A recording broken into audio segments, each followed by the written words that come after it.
왜 예수인가 세 번째 시간으로 오늘 주님, 로드, 주에 대해서 한번 살펴보도록 하겠습니다. 우리가 참 신앙생활을 열심히 하지만 또 사회생활에 바쁘다 보니까 본질을 잊고 살 때가 있어요. 본질을 놓치고 사니까 영적인 힘을 잃어버리고, 본질을 잊고 사니까 우리가 가장 중요한 일들을 항상 놓치고 비본질에 우리의 혈기와 열정들을 쏟는 것 같습니다. 그래서 우리는 당분간 몇 주간은 본질에 집중하는 그러한 시간을 갖도록 하겠습니다. 첫째 주 나누었던 걸 기억하시죠? 예수라는 이름에 대해서 나누었습니다. 예수라는 이름의 뜻은 우리를 죄에서 구원할 자라는 뜻이었죠. 지난주에 나누었던 두 번째 시간은 그리스도의 뜻은 기름 부으심을 받은 자, 정확하게는 성령의 기름 부으심을 받은 자. 그래서 그리스도라는 그 의미에는 제사장이 있고 선지자가 있고 왕이라는 의미가 포함되어 있는데, 기름 부으심을 받을 때 보통 이 당시는 제사장에게만, 선지자에게만, 왕에게만 부었다면, 우리 예수님은 이 세 가지를 동시에 갖고 계신 분이기 때문에 우리 예수님은 모든 우리의 선지자가 되시고 제사장이 되시고 왕이 되시는 줄 믿으시길 바랍니다. 자, 그리고 오늘 세 번째는 바로 예수라는 이름의 뜻의 주님, 영어로는 로드라는 이름을 나누고자 합니다. 한국 교회 크리스천들이 가장 많이 쓰는, 무의식적으로 많이 쓰는 단어 세 가지를 뽑아 보니까 이거였어요. 할렐루야, 그 다음에 아멘, 그 다음 뭘까요? 주여. 그렇죠, 주여. 이 세 가지 단어를 가장 많이 외친다고 합니다. 우리도 통성 기도할 때 주여 3창 3번 외치고 기도합시다, 이렇게 이야기를 하죠. 그래서 이걸 합치면 어떻게 됩니까? 주 예수 그리스도라고 되죠. 자, 주라는 오늘 핵심 포인트는 이겁니다. 바로 예수님의 나의 주인이 되십니다, 이 고백이에요. 나의 모든 삶에, 나의 인격적인, 나의 가정의, 사업의, 학교의 모든 것에 우리 주님은 나의 주인이 되십니다. 주 예수는 우리를 죄에서 구원할 자이시고, 그리스도는 기름 부으심을 받은 자. 그래서 주 예수 그리스도라고 하는데요, 주라는 단어를 영어로는 로드라고 하지만 헬라어로는 큐리오스라고 합니다. 큐리오스. 주보 안쪽 면을 보시면은 참고하시면 되겠습니다. 라틴어로는 도미노스라고 합니다. 똑같은 주라는 단어를 헬라어로는 큐리오스, 라틴어로는 도미노스라고 하죠. 이 당시에 로마 헬라 문화에는 인구의 3분의 1이 전부 노예였기 때문에 도미노스라는 이 뜻은요, 노예가 상전에게 주인님, 당신은 나의 주인입니다 라는 존칭이었습니다. 그래서 이 당시 주인은 종의 모든 것을 소유했어요. 그래서 생명 여탈권도 주인에게 있었습니다.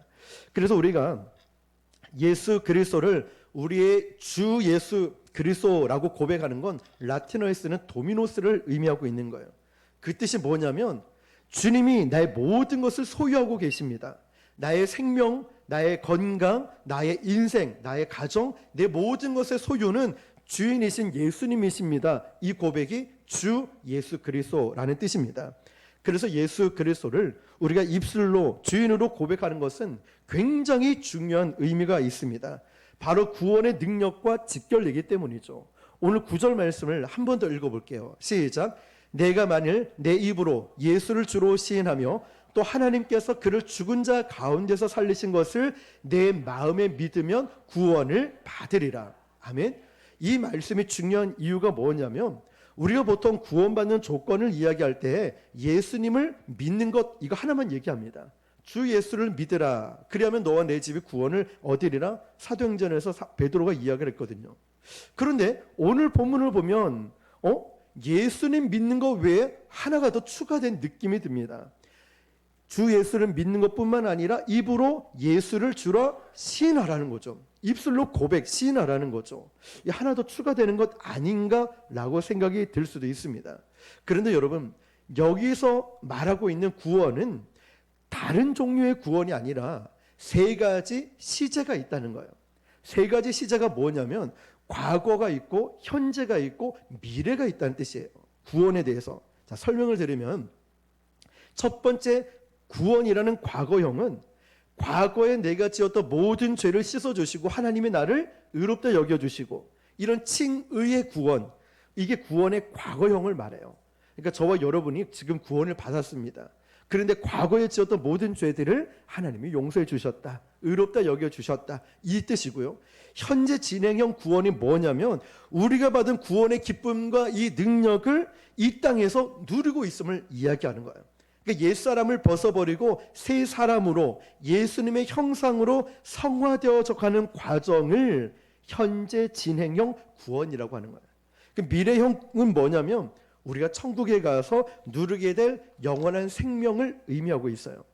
그렇다면 이 구원이 전부 다른 것인가? 아니에요. 똑같은 구원인데 시제를 이야기하는 거예요. 구원에 우리 과거에 지었던 죄들을 다 용서받고 또 현재 예수님을 닮아가고 이제 미래에 천국 가서 누리게 될 이걸 모두 다 포함을 하고 있는 거예요. 그러면 오늘 본문 로마서 10장 9절은 현재 진행형 구원을 의미하고 있다는 거죠. 그런데 여러분 특히 이 세상 권세 잡은 마귀의 세력을 우리가 어떻게 이기고 승리할 수 있을까? 그리고 또 한 가지는 아니 난 구원을 받았는데 왜 이 땅에서 누리고 그 능력을 그 기쁨을 어떻게 누릴 수 있는가? 이 부분에 대해서 중요한 관건이 뭐냐면 오늘 제목처럼 내가 입술로 예수를 주라 시인하는 이 고백에 달려 있다는 거예요. 내가 입술로 고백할 때에 마귀의 세력을 이기고 지난 첫 시간 나누었죠. 예수 이름의 권세와 능력을 우리가 입으로 선포할 때에 그 능력을 누릴 수 있다는 것. 자, 이 이름의 권세와 능력. 자, 그 나누었던 것처럼 우리 입술의 고백을 통하여서 우리 인생의 진정한 기쁨과 평안과 안식을 누릴 수 있다는 것은 바로 입술의 고백에 달려 있다는 거예요. 그래서 9절 말씀에 입으로 예수를 누구로 시인한다고요? 주로 시인한다고 했어요. 입술로 고백하는 신앙 고백이 중요한 거예요. 다시 말하면 머릿속에 담아두지 말라는 거예요. 내가 예수를 믿는다, 예수님을 나의 주로 고백한다, 머릿속에 담아두지 말고 어디 가든지 자랑스럽게 얘기해라. 담대하게 누구 앞에서든 예수님을 주로 시인하는 이 고백을 하며 살라는 겁니다. 여러분 007 시리즈 알죠? 자기의 정체를 숨기잖아요. 그런 크리스천이 되지 말래요. 이순신 장군 나의 죽음을 적들에게 알리지 말라. 저의 신앙을 제가 예수 믿는 걸 아무에게도 알리지 마십시오. 이순신 신앙도 원치 않는다는 거예요. 하나님은 우리의 정체를 숨기는 것이 아니라 어떤 상황에도 정확하게 자랑스럽게 예수 믿는 사람처럼 그 예수님은 나의 주인이심을 선포하기를 원하십니다. 결혼을 했는데 내가 결혼 안 한 척하고 다닌다. 굉장히 화가 나는 일이죠. 상대 배우자가. 우리 주님도 그렇습니다. 우리 주님은 저와 여러분을 한 번도 부끄럽다 여긴 적이 없어요. 그런데 우리는 세상 앞에서 눈치 보느라 보배로우신 주님을 부끄러워하거나 또 아니면 우리가 입술로 주로 고백하는 걸 부끄러워할 때가 있었다는 거예요. 근데 여러분 이제 우리는 주인이 바뀌었다는 사실을 공식적으로 떳떳하게 선포해야 되는 줄 믿습니다. 그래서 골로새서 1장 13, 14절 보니까 그가 우리를 흑암의 권세에서 건져내사 그의 사랑의 아들의 나라로 옮기셨으니 그 아들 안에서 우리가 속량 곧 죄사함을 얻었느니라. 아멘. 굉장히 중요한 말이죠. 우리를 흑암의 권세에서 건져내서 누구의 아들요? 사랑의 아들로 그 나라를 옮기셨다는 거예요.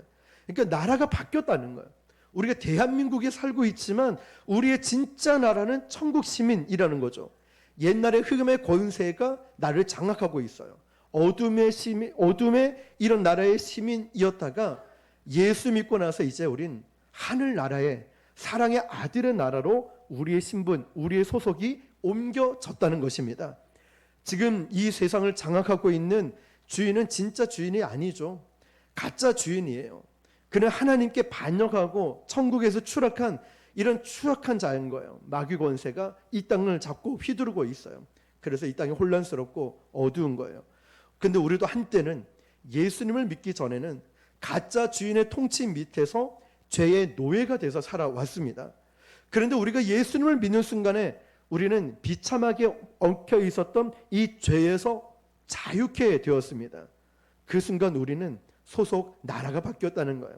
우리는 이제 섬기는 주인이 바뀌었고 우리는 사는 나라가 바뀐 겁니다. 이제 우리는 하나님께 속한 백성이 되었고 우리 주인은 예수 그리스도이심을 믿으시길 바랍니다. 바로 이걸 선포하는 거예요. 나는 이 땅에 살지만 나는 천국 시민이고 나는 이 땅에 살지만 내 주인은 예수 그리스도시다. 이걸 선포하는 거예요. 이 선언이 악한 마귀에게는, 세상을 다스리는 마귀에게는 전쟁을 선포하는 것과 같습니다. 그러니까 마귀가 이걸 알고 견디지 못하고 우리를 끝까지 쫓아오면서 공격합니다. 야, 너 예전에 이렇게 했잖아. 예전에 네가 언제 열심히 기도했다고. 네 꼬라지를 봐. 그러면서 네가 교회 다닌다고. 목사인 저에게도 계속 참소하는 마귀가 자꾸만 과거에 얽매여서 잘못했고 또 죄를 지었던 것을 얽매여서 주의 일을 하지 못하게, 예배드리지 못하게 자꾸만 참소를 시키는 거예요. 왜 그럴까요? 마귀가 이걸 견디지를 못하는 거예요. 우리가 하나님께 나오는 걸, 예배 드리는 걸 견디지를 못하는 거예요. 그래서 하나님의 사람인 저와 여러분들이 옛사람을 벗어버리는 게 이렇게 힘든 거예요. 옛 자아들, 옛날에 했던 행동들, 먹었던 마음, 여러 가지 것들을 자꾸만 끊어버리지 못하게 마귀가 이렇게 막고 있다는 거죠. 그래서 여러 가지 시험을 줍니다. 그 시험을 겪을 때 우리는 믿음으로 이 시험을 뚫어내야 되는 줄 믿습니다. 우리가 영적으로 무지했을 때는 뭐 몰랐으니까 그러려니 하고 살았지만 이제 더 이상은 그렇게 살 수 없다는 거예요. 왜냐하면 우리가 입술로 예수 그리스도가 주인이심을 선포할 때 우리의 진짜 주인은 세상이 아니라 마귀가 아니라 예수 그리스도이심을 선언하는 것입니다. 나는 하나님의 자녀입니다. 나는 이제 예수님의 하나님의 자녀이고 나는 이제 예수 믿는 자입니다. 내 주인은 예수님이십니다. 이걸 선언하는 거예요. 이제는 완전히 달라졌기 때문에. 그런데 여러분, 분명히 저도 그렇고 우리도 이런 입술로 충성 맹세를 참 많이 했던 것 같아요. 돌아보면 저도 수없이 하나님 다시는 죄를 안 짓겠습니다. 하나님 다시는 교만하지 않고 다시는 이러지 않겠습니다 라고 충성하고 맹세를 했는데 세상 가운데 살아가는 이 마귀가, 권세 잡은 마귀가 우리를 가만히 두질 않아요. 예배자로, 기도자로, 헌신자로 살아가지를 못하게 자꾸만 유혹을 하거나 우리 마음을 참소시키거나 자꾸만 그래 난 자격이 없어, 자꾸만 자기 비하를 하면서 못하게 만들어요. 그때 우리에게 있어서는 엄청난 대가를 치르게 만듭니다. 종교의 자유가 있는 나라에서는 아니 뭐 예수를 주라 하는 것이 뭐가 어렵냐, 그냥 나 예수님 믿는다 그래, 그럴 수 있어요. 별로 심각하지 않아요. 그런데 이 당시 신약 성경 보면은 초대교회 성도들에게는 예수를 주라 선언하는 것은 엄청난 목숨을 거는 행동이었습니다. 배경을 잠시 보면은 이 본문에 나오는 로마서도 있지만 그 다음에 빌립보서, 골로새서에 보면은 막강한 로마 제국의 위세에 눌려있던 나라였습니다. 그런데 이 고대 이집트나 바벨론, 페르시아의 로마 황제들의 고약한 버릇이 하나 있었는데 그 버릇이 뭐냐면 황제로 군림하는 것도 모자라서 야 나로 신으로 여겨 나는 신이야, 나를 숭배해야 돼 라고 하는 이런 버릇들이 있던 거예요. 자신을 신격화시켜서 자신을 본딴 우상을 만들어서 그 백성들이 절하게 만들었습니다. 나는 왕이 아니라 이제 나는 신이다. 신은 절대 실수하지 않아. 왕의 명령은 절대적이었습니다. 왕을 거역하는 것은 신의 명령을 거역한다라고 해서 그들을 죽음으로 다스렸다는 거죠. 이 당시 초대교회 1세기 후반부로 가면 로마 제국이 황제를 신으로 숭배하라는 황제 숭배에 굉장히 많은 백성들이 이렇게 강요되고 있었습니다. 그래서 황제를 가리켜서 황제로 부르지 말고 뭐라고 얘기했냐면 황제를 보고서 우리 주, 우리 하나님이라고 부르고 했다는 거예요. 이게 오늘 라틴어로 말했던 주, 무슨 뜻이죠? 도미노스라고 하는 거예요. 똑같은 단어를 황제에게 우리 주, 우리 하나님으로 쓰라고 한 거예요. 그게 도미노스예요. 도미노스. 그래서 오늘 본문에 나오는 예수를 주라 시인하는 도미노스와 똑같은 단어, 똑같은 말을 황제에게 쓰게 만들었다는 거죠. 그러니까 황제가 내 주인이라는 거예요. 로마가 이제 앞으로 부흥하기 위해서는 황제의 권위가 살아나야 된다 생각을 했어요. 그래서 자기를 신격화시킨 거죠. 그 황제를 섬기지 않는 것은 로마 제국에 반역하는 거다라고 여겨버렸습니다. 그런데 이게 왜 예민하냐고 하면은 기독교인이 아닌 다른 사람들은 전혀 문제가 안 됩니다. 왜냐하면 헬라 문화나 로마 문화 어차피 다신론이었어요. 어차피 많은 신들을 섬기는데 그 중에 뭐 하나님 아니면 로마 황제 저도 문제될 게 없었습니다. 그냥 신 중에 또 하나가 추가됐구나. 자, 여기에 또 한 명의 신 추가요. 뭐 이 정도 개념인 거예요. 자, 그런데 기독교는 달랐습니다. 10계명을 봐도 알죠. 나 외에 다른 신을 섬기지 말라는 1계명을 우리는 기억할 거예요. 그 계명을 가슴에 새긴 게 기독교이고 하나님의 백성이라는 거죠. 무엇보다 교회들이 많이 몰려있던 소아시아 지역에 이 당시 로마 정치의 중심이고 문화와 혁명과 모든 행정구역의 중심지가 소아시아 지역이었어요. 경제 문화의 발상지이자 모든 것 중심지가 소아시아. 다음에 기회가 되면 우리 소아시아 7교회를 배우겠지만 첫 자만 따면 이래요. 에서 버두사 빌라 에베소 교회, 서머나 교회, 두아디라 교회. 교회들이 많이 있다는 거예요. 그 교회들이 있는데 지금 로마의 황제 숭배에 신전들이 가장 빠르게 세워지고 대규모로 세워진 곳이 바로 소아시아 지역이었다는 거예요. 초대교회 또한 그 당시에 왕성하게 부흥하고 있었거든요. 그런데 초대교회 성도들은 죽을 각오를 하고 황제 숭배 상에 저항을 하고 있는 거예요. 그럼 로마 입장에서는 어떨까요? 저거 봐라. 이제 가만히 둘 수가 없는 거예요. 야, 아니 생각을 해봐. 너희들이 그래 여호와를 믿는다. 예수님을 믿는다. 아니 거기에 로마 황제 하나 끼어 얹은들 무슨 문제야? 도미노스 하나 황제 하나 얹어 붙이는 게 그게 그렇게 어려워? 근데 교회들은 뭐라고 했을까요? 어렵다. 안 됩니다. 절대로 안 됩니다. 얘기한 거예요. 그럴 수 없다는 거예요. 그러면 그래? 그러면 너희는 대가를 치러야지. 그러면서 황제 신격화에 반대하는 성도들에게 장사 금지를 시켜버려요. 상권을 장악하고 있던 이 상인들 중에도 기독교인이 있다. 다 쫓겨나버려요. 일반 시민에게는 보통 1%의 세금을 매겼는데 기독교인 이러면 크리스찬들에게는 50%의 이자와 세금을 매겨버린 거예요. 크리스찬들에게는 감옥에 가두고 구타하고 며칠씩 굶어가면서 죽이기도 했어요. 예수 믿는 아이가 학교에 있으면 쫓겨나가고 놀림을 당했어요. 그렇게 버티다가 체포되면 재산을 몰수당하고 추방당했는데 이 당시 추방이 어떤 뜻이냐면 로마 제국 밖으로 나간다는 뜻이에요.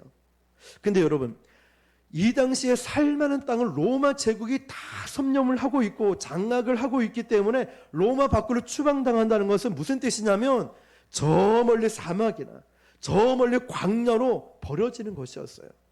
그래서 기독교인들의 박해를 피해서 지하 동굴이라고 말하는 카타콤에 숨어서 지내게 되는 거예요. 그렇게 되는 거예요.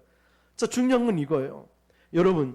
여러분이 만약에 그 당시에 성도였다면 이 모든 것을 감수하고 예수 그리스도를 주라고 고백할 수 있느냐? 이게 지금 우리의 질문이에요. 주님이 저와 여러분에게 야, 너희들 이렇게 고통과 고난이 박해가 오는데 그럼에도 불구하고 예수를 주라 시인할 수 있느냐? 지금 우리에게 물으시는 거예요. 지난 말씀 기억하십니까? 너희는 나를 누구나 아느냐? 예수님의 제자들에게 묻죠. 사람들에게 물어보고 나를 뭐라고 하느냐? 선지자다, 엘리야다. 그러고 와서 알았어. 너희들은 나를 누구라 하느냐? 질문하시잖아요. 중요하기 때문에. 자, 여러분. 예수를 주라 고백할 수 있겠습니까?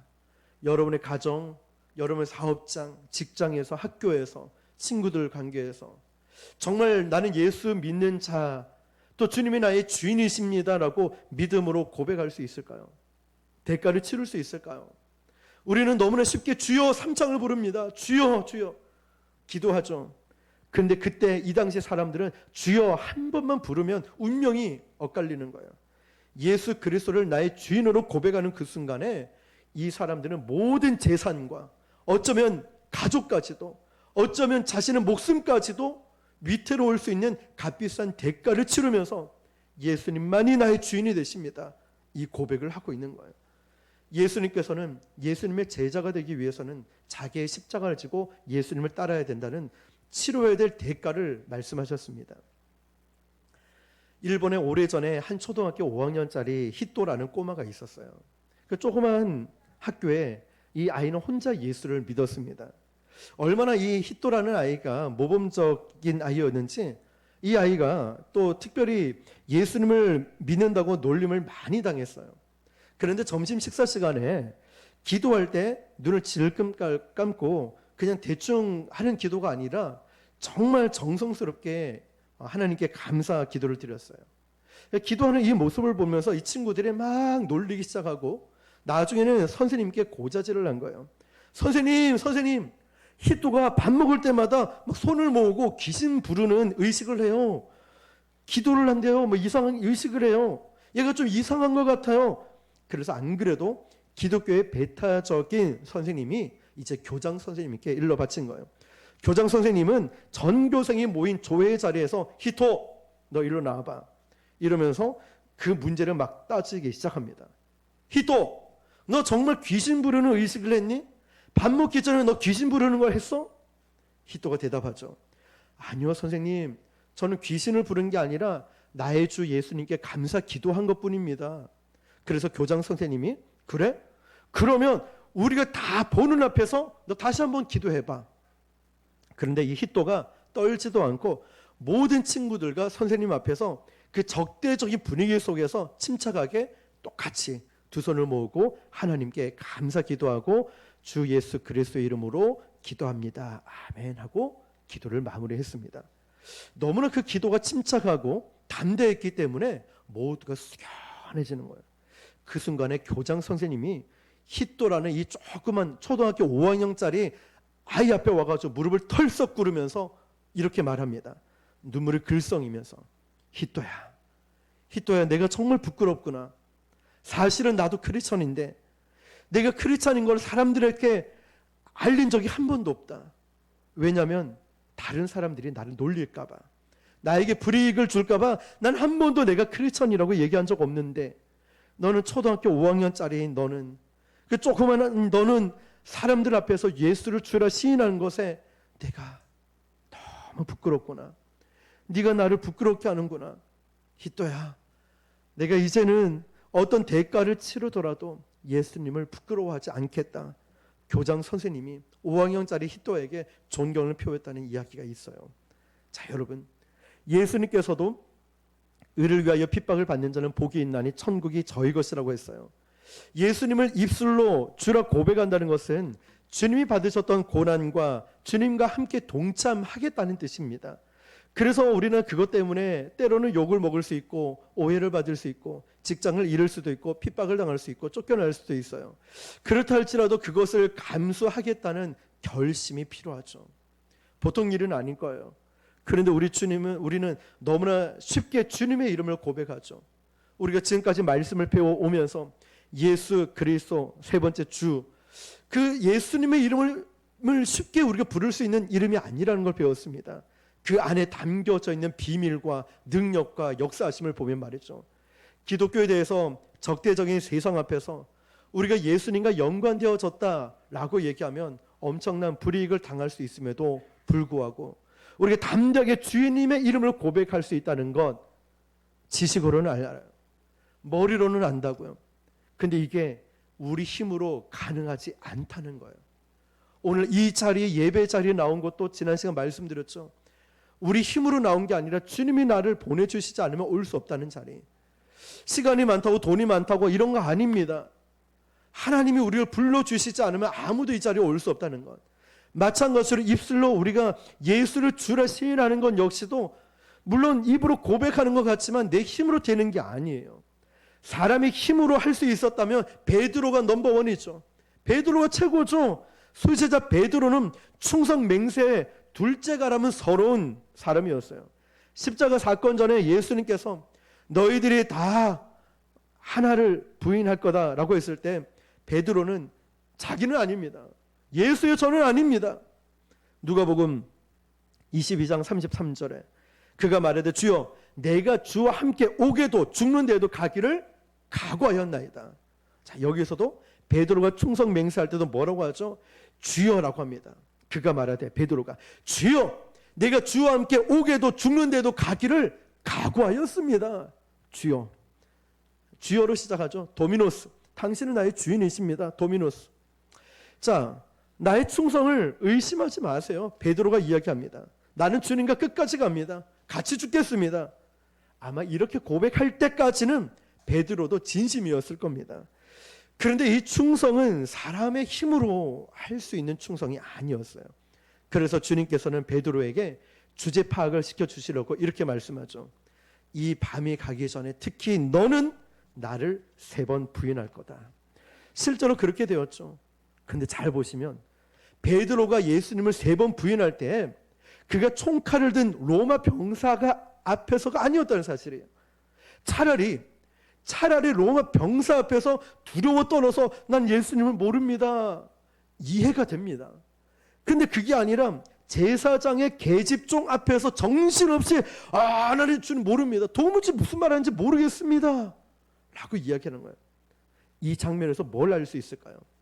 인간, 우리가 이 세상의 압박 앞에 얼마나 비열하고 나약해질 수 있는 인간인지를 그대로 보여주는 거예요. 좋을 때는 기도 응답 받고 좋을 때는 예수님 잘 믿는 믿음 좋은 사람인데 세상 앞에 또 어떤 타협할 수 있는 유혹 앞에 우리가 얼마나 쉽게 믿음을 타협해버리고 예배의 자리를 타협해버리고 기도의 자리를 놓쳐버리고 이런 일들이 너무나 쉽게 일어나요. 나는 기도합니다. 나는 예배 잘 드립니다. 우리가 코로나 겪으면서 온라인 비대면 드리면서 얼마나 많은 분들이 믿음을 놓쳤습니까? 그들이 처음부터 그랬을까요? 아니죠. 살기 위해 부끄러움도 없이 정신없이 주님을 부인하는 이 베드로의 모습이 인간 신앙의 한계를 보여주는 거예요. 저와 여러분 우리 모두가 보세요. 자기가 죽을까 봐 그냥 하나도 부끄러움도 없이 의리도 없이 그냥 정신없이 주님을 부인해요. 난 그 누군지를 모릅니다. 난 네가 당신이 무슨 말하는지도 모르겠다고. 바로 이게 인간의 결심과 충성의 이 한계라는 거죠. 우리가 인간적인 결심으로 하는 충성을요, 마귀는 아무렇지 않게 보란듯이 다 부서뜨려 버려요. 야, 네가 아무리 결심하고 충성해봤자 어떤 유혹을 던집니다.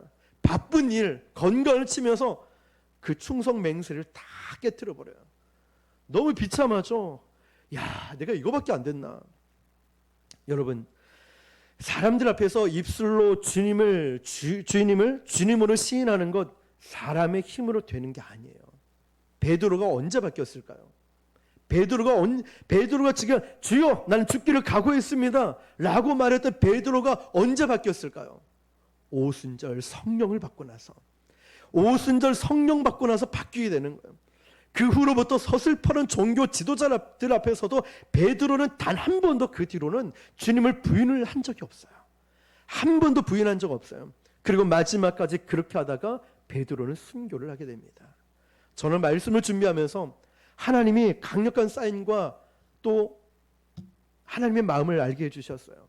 그게 뭐냐면 우리가 이번 주 금요일부터 3주간은 특별 저녁 기도회를 그 제목 주제도 하나님 주셨어요. 어노인팅, 기름 부으심.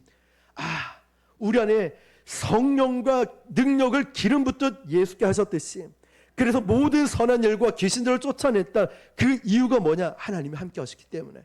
이 주제 말씀을 붙들고 우리는 3주간의 어노인팅 집회를 할 거예요. 사모하십시오. 기대하십시오. 이제 어떤 능력도 어떤 내 힘으로 될 수 없었던 것이 이번 3주간의 정말 뜨거운 기도를 통하여 내 기도의 문이 열리고 응답받는 또 성령 충만받는 역사가 나타나게 될 줄 믿습니다. 그래서 3주간 하는 거예요. 성령을 받고 능력받고 변화된 삶을 살 수 있기 때문에. 자, 보십시오. 베드로도 그렇고 초대교회 성도도 그렇고요. 다 우리도 연약한 인간이에요. 우리 안에 성령께서 나를 붙들어 주시지 않으면 우리는 세상 앞에 타협할 수밖에 없고 우리는 예수를 주라 시인할 수도 없는 거예요. 그러므로 저와 여러분 항상 성령 충만하시길 바랍니다. 오직 우리 안에 성령께서 붙들어 주셔야 우리가 직장이나 학교에서나 가정에서는 어디서든 타협하지 않고 예수를 주라 시인할 수 있는 거예요. 어디를 가더라도 말이죠. 나는 예수 믿는 사람입니다. 우리 주님은 내 주인이 되십니다. 이 고백이 어떤 상황에도 할 수 있다는 거예요. 그리스도를 우리 입으로 주라 고백한다. 이것은 절대적인 순종을 의미하죠. 여러분, 뜻이 하늘에서 이루어지다. 이것은 하늘의 뜻이 반드시 이 땅에 이루어진다는 거예요. 예수님을 주라 부르는 백성들의 순종의 맹세이죠. 라틴어로 주가 뭐라고 했죠? 도미노스라고 했죠. 도미노스는 주인님, 내 인생의 주인. 그러면 이 주인은 종의 모든 것을 소유하고 있어요. 생사, 여탈권도. 그러니까 생명도 이 주인에게 있는 거예요. 그러므로 이 주인이 종에게 뭘 시켰을 때 종이 난 못합니다, 안 합니다 할 수 있을까요? 없어요. 하다못해 우리가 어떤 직장에서도 사장님이, 회장님이 무엇을 시켰을 때 사장님 나는 그런 거 못합니다, 회장님 나에게 왜 이런 거 시킵니까? 이러지 않잖아요. 자, 여러분, 또 주인과 제 의견이 다른데요 하며 생각해 볼게요, 나중에 할게요, 이렇게 말할 수 있는 일이 아니라는 거죠. 주인이 불렀으면 어때요? 그 주인이 부르는 말에 무조건 네 하고 바로 실천하는 것이죠. 말이 떨어지면 바로 순종하는 거예요. 한참 미뤘다고 하는 불순종 아니죠. 부분적으로 한다 아니죠. 이것도 불순종이죠. 그래서 우리가 예수 그리스도를 그 이름 앞에 뭘 붙여요? 주라는 이름을 붙여요. 그래서 뭐라고 부르죠? 주 예수 그리스도. 자, 이 말 뜻이 뭡니까? 예수 그리스도가 나의 주인이 되신다라는 뜻이에요. 그러면 우리가 크리스찬들이 두 가지를 함께 절대 쓸 수 없는 단어가 이거예요. 하나는 주님이라는 단어고 하나는 노라는 단어예요. 이 두 개는 결코 같이 쓸 수 있는 단어가 절대 아닙니다. 주님 하면 노 아니에요. 주님 하면 예스, 주님 하면 아멘, 이게 같이 가야 되는 거예요. 근데 주님이라고 불러놓고 잠깐만요, 싫어요, 아니요, 있을 수가 없는 일이에요. 왜냐하면 우리가 주님 앞에 아니요라고 말하면 그분은 더 이상 나의 주인이 아닌 겁니다. 만약 우리가 주님이 정말 내 인생의 주님이라고 하면 우리의 대답은 항상 뭐가 되어야 될까요? 예스, 그럼요, 아멘. 이해가 되지 않아도 아멘. 힘들어도 아멘. 내가 능력, 실력 부족해도 아멘. 내가 정말 주인이라고, 주님이 내 주인이라고 믿는다면 이런 저런 거 생각하지 말고 그냥 주님 말씀하시면 나아갑니다, 아멘. 주님 서라고 하면 제가 서겠습니다, 아멘. 그러니까 심플하게 아멘하고 시작하는 거예요. 뭐든 말씀하십시오. 제 대답은 항상 yes, 아멘입니다. 주님이 저에게 말씀하시면 저는 무조건 아멘입니다. 이렇게 고백하고 순종하고 가는 것입니다. 이것이야말로 예수를 주라 고백하는 삶의 사람들의 자세입니다. 그런데 의외로 너무나 많은 성도들이 이게 잘 안 돼가지고 입술로는 고백하는데 삶에서는 절대적 순종이 안 되니까 우리 주님이 마음 아파하시는 거예요. 예전에 전도하러 한 달 전쯤에 남산동 쪽에 전도하러 갔는데 장사하시는 분이 딱 그러더라고요. 아이고, 교회에서는 착한 척 다 하면서 밖에 나와서 이렇게 착한 척 이렇게 밖에 뭡니까? 교회에서는 나쁜 척하고 착한 척하고 밖에서는 나쁜 척하고 그래요. 잠깐 헷갈렸네. 그러면 나는 안 속아요. 막 이런 거예요. 근데 제가 이제 얘기 나누고 이제 밝게 웃고 막 이렇게 하다 보니까 저보고는 이 아저씨는 좀 착한 것 같네, 이런 거예요. 자, 사람들이 그래요. 사람들이. 자, 우리가 교회에서는 착하고 믿음 좋은 척 하는데 교회 밖을 나가는 순간에 삶의 예배가 시작되는 것입니다. 아멘이십니까? 교회당을 나가는 순간에는 삶의 예배가 시작이 되는 거예요. 자, 그런데 여러분, 실제적으로 우리가 입술의 고백과 삶의 순종이 되지 않으니까 주님 마음 아프고, 실제적인 우리의 삶의 너무 많은 영역에서 내가 주인이 되어 있어요. 하나님, 우리 자녀 문제는 제가, 우리 돈 문제는 제가, 제 앞길은 그냥 제가 알아서. 그러니까 입술의 고백과 삶이 다르니까 영적으로 무기력해지는 거예요. 잘 보세요, 여러분. 내가 왜 영적으로 다운되고 무기력해지느냐? 말씀은 머리로 알아요. 삶이 따라오지 않는다니까요. 순종하지 않는다니까요. 예배드리지 않아요. 기도하지 않아요. 해야 되는 거 압니다. 안 해요. 그러니까 영적으로 자꾸만 다운되는 거예요. 무기력해지는 거예요. 머리로는 알겠는데 내 삶이 안 되니까. 그래서 주님께서는 어떤 일이 있어도 저와 여러분의 삶에 우리 주님도 주인이 되고 싶어 하십니다. 여러분을 다스려주길 원하신다는 거죠. 진정한 주인이 되기를 원하십니다. 그래서 요한계시록 3장 20절에 잘 아는 말씀이죠. 볼지어다 내가 문 밖에 서서 두드리노니 누구든지 내 음성을 듣고 문을 열면 내가 그에게로 들어가 그와 더불어 먹고 그는 나와 더불어 먹으리라. 아멘. 요한계시록 이 말씀은 소아시아 7교회 중에 라우디게아 교회에게 주신 말씀인데요, 라우디 교회 예수 안 믿는 사람에게 주신 말씀이 아니에요. 우리는 전도할 때 이 구절을 많이 썼거든요. 볼지어다 내가 문 밖에 서서 두드리니까 여러분 마음 열고 들어오라고. 근데 실제적인 의미는 예수 믿는 사람들에게 이 말씀을 주셨다는 거예요. 왜냐하면 예수를 믿는다고 하면서 아직도 실제적으로 자기 인생의 어떤 영역들은 내가 주인이다라고 말하는 이중적 크리스천이 있거든요. 자, 여러분, 예수를 안 믿는 게 아닙니다. 주라고 시인 안 한 게 아니에요. 그런데 전체 영역이 아니라 일부의 어떤 영역은 이거는 예수님 간섭하지 마세요. 이거는 제가 알아서 합니다. 자, 여러분, 이런 사람들에게 주시는 예수님의 말씀인 거예요. 여기서 문 밖에서 두드린다라고 하는데, 두드린다는 이 문은요, 내 인생에 아직도 주님이 주인 되어서 다스리지 못하는 그 영역을 말하는 거예요. 그 부분은 아무도 모르게 문을 잠궈놨어요. 이 부분만큼은 안 돼요. 다른 건 다 드릴게요. 다른 건 물질도 드리고 제 마음도 드리고 제 시간도 드리고 다 드리는데 이것만큼은 안 돼요. 그 자리의 왕자는, 그 자리의 주인은 접니다. 바로 주님은 그 문을 두드리고 있는 거예요. 이 부분은 안 된다고 말하는 거기를 두드려요. 저는 잘 모르죠. 여러분 각자의 그 숨겨놨던 비밀의 문이 있죠. 비밀의 방이 있죠. 어떤 상처를 끌어안고 있는 방이 있고요. 절대로 용서하지 못하고 끌어안고 있는 방이 있고요. 어떤 때는 정말 내가 숨겨놓은 아니면 비밀의 그런 어떤 장소가 있어요. 어떤 분은 자식 교육이라고 하더라고요. 어떤 분은 다른 하여튼 여러 가지 있겠죠. 우리 주님이 거기를 두드리시는 거예요. 볼지어다 내가 문 밖에 서서 두드리고 있다. 그 부분을 헬라어로 보니까 현재 진행형으로 되어 있어요. 무슨 말일까요? 계속 두드리는 거예요. 거기를 계속. 여러분의 연약한 부분들, 아픔들, 상처들, 내려놓지 못한 부분을 주님이 계속 두드리시는 거예요.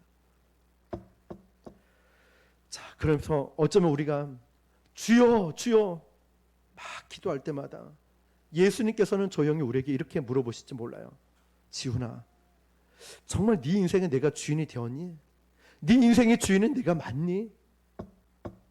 두드리시는 거예요. 너의 인생의 주인이 내가 맞니? 예수님은 문을 두드리면서 물어보고 계신지 몰라요. 주님이 이렇게 말씀하시는 거예요. 내가 문 밖에 서서 두드리노니 누구든지 내 음성을 듣고 문을 열면, 여러분이 꼭 잡고 있는 그 마음의 상처의 아픔의 그 어떤 마음의 그 고집, 그런 아집 이런 거를 꽉 닫고 있는 문을 두드리는 거예요. 문을 연다는 뜻이 뭘까요? 내 인생에 닫아놓았던 이 문을 활짝 열고 주님이 주인이 되셔서 다스리도록 주님을 초대하고 모셔드리는 거예요. 그게 문을 여는 거예요. 주님, 잘못했습니다. 이제 이 방엔 제가 정말 평생 숨겨뒀던 이 아픔의 상처의 분노의, 아니면 정말 이런 방은 이제 제가 주인이 아니라 주님이 주인 되어 주십시오. 그러면 주님께서 어떻게 하신다고요? 내가 그에게로 들어가신다고 했어요. 그는 나와 더불어 먹는다고 하셨어요. 주님께서 들어오시면 누가 떠나갈까요? 마귀가 떠나요. 이 밤에 해가 태양이 뜨면 어둠이 물러나듯이 주님이 내 안에 들어오시면 마귀가 떠나는 거예요. 주님의 임재가 들어오면 거기서부터 우리 인생, 새로운 인생이 시작되는 거예요. 우리가 끝까지 주인 노릇하고 있던 인생의 이 방에 아킬레스건 같은 그것을 내려놔야, 제일 힘들지만 그거 내려놔야 은혜가 시작되고 기적이 시작되고 내 신앙의 성장이 시작되고 내 마음의 치유가 시작되는 것, 그거 내려놔야 돼요. 잘 보세요. 야곱도 야곱 되기 위해서 하나님 어떻게 하셨어요? 환도뼈를 치지 않습니까? 그제서야 야곱이 뭐로 바뀌죠? 이스라엘이 되었어요. 요나가 그랬죠. 저 인간 나는 절대로 하나님 말씀 순종하지 않겠습니다. 왜 제가 우리나라를 짓밟은 니느웨로 가야 됩니까? 못 갑니다. 결국은 못 간다. 하지 말라고 했던 단어 주님하고 노였죠. 요나가 그거 한 거예요. 주님 이래놓고 너 니느웨 가서 복음 전하해 노 하면서 도망을 가버리잖아요. 물고기 뱃속에 들어가서 고생하고 회개하고 물고기 배에서 나왔던 곳이 니느웨 연안가 아니었습니까? 자, 여러분 말씀했지 마무리하겠습니다. 우리가 하나님의 크신 은혜를 받기 위해서는 이런 영적인 결단들이 필요합니다. 야곱의 환도뼈가 치는, 또 요나가 이런 물고기 뱃속에 들어가는, 아브라함이 또 갈대아 우르를 떠나야 되는 결단들이 있었어요. 우리 오늘 이 결단을 통하여서 내 인생의 내 방의 주인은 다른 분이 아닌, 내가 아닌 우리 주님이 되어야 됩니다. 도미노스. 내 인생의 모든 주인은, 인생의 내 생명까지도 주님 것입니다 라고 고백하는 도미노스의 고백. 그 주님의 이끌리심과 인도하심을 받고 살아가는 저와 여러분 되시기를 주님의 이름으로 축원합니다. 기도하겠습니다. 오늘 여러분 마음